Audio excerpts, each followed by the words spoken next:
નમસ્કાર ખેડૂત મિત્રો, હું છું કૃષ્ણ નિષ્ણાત એસએમ મકવાણા અને સ્વાગત છે તમારું કિસાન સાથી યુટ્યુબ ચેનલમાં।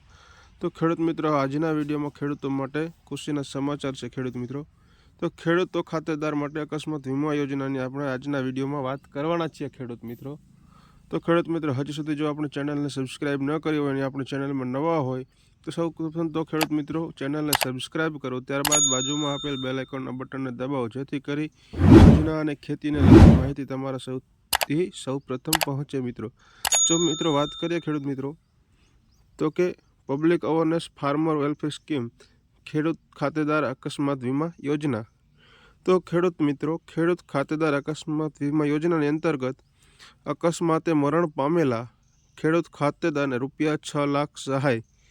તો ખેડૂત મિત્રો, રાજ્ય સરકાર શ્રી દ્વારા અમલી ખેડૂત ખાતેદાર અકસ્માત વીમા યોજના અંતર્ગત તારીખ 1/4/2025 કે ત્યારબાદ અકસ્માતથી મરણ પામનાર ખેડૂત ખાતેદાર શ્રીને ₹4 લાખ સહાય આપવાનું નક્કી કરવામાં આવેલ છે।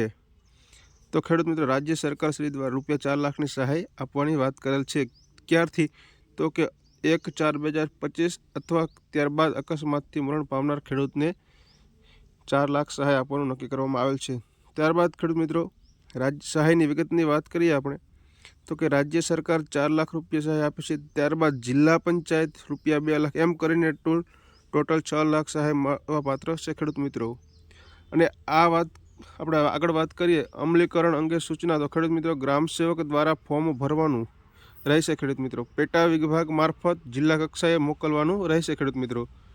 તો ખેડૂત મિત્રો, ગ્રામ સેવકો એ આ ફોર્મ ભરવાનું રહેશે, ત્યારબાદ જિલ્લા કક્ષાએ મોકલવાનું રહેશે ખેડૂત મિત્રો। તો ખેડૂત મિત્રો, આમ જે ખેડૂત